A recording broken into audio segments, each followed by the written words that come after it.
علم اور صلاحیت انسان کے پاس ہو تو جہاں جاؤ گے اللہ تعالیٰ تمہیں عزت اور تاج عطا فرمائیں گے،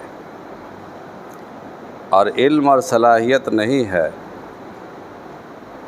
خالی ٹوپی کرتا اور ٹائٹل بنا کر گھومو گے اور پھر بات کرنے پر آؤ گے تو معلوم ہوگا کہ اندر سے کھوکھلے ہیں، تو علم کے بجائے تمہیں عزت کے بجائے ذلت حاصل ہوگی۔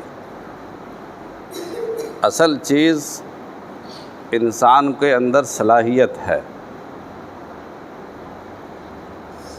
صلاحیت اصل چیز ہے۔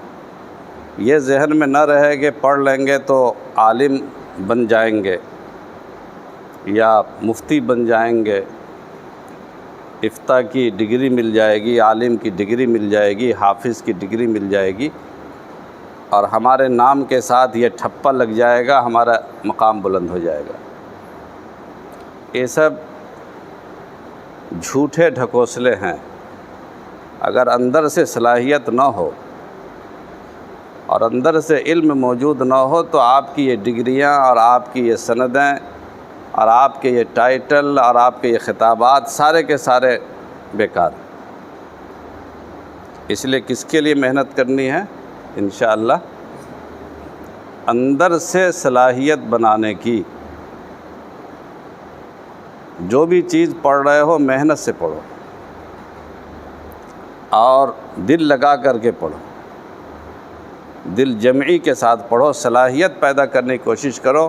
اللہ تعالیٰ تمہیں بعد میں چاہے تمہارے پاس کوئی ٹائٹل نہ ہو، کوئی سند نہ ہو، تب بھی اللہ تمہیں عزت عطا فرمائیں گے۔ ہمارے بزرگوں میں حضرت مولانا قاضی مجاہد الاسلام صاحب قاسمی رحمۃ اللہ علیہ، وہ مفتی نہیں تھے، ڈگری ان کے پاس مفتی کی نہیں تھی، لیکن اللہ تعالیٰ نے ان کے ذریعے نہ معلوم کتنے مفتیوں کو تیار کیا۔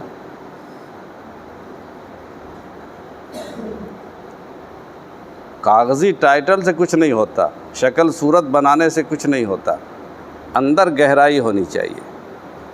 ہر اللہ نے جو وعدہ کیا ہے رفع درجات کا، اوت العلم، علم جن کو مل جائے گا، اندر گہرائی جنہیں میسر ہوگی، جو علم کے سمندر میں غرق ہونا جانتے ہوں گے، اللہ تعالیٰ ان کو بلندی عطا فرمائیں گے۔ محنت کرنا پڑے گا، اور محنت کرنے کی عمر یہی ہے۔ جوانی میں انسان محنت کرتا ہے، بڑھاپے میں نہیں۔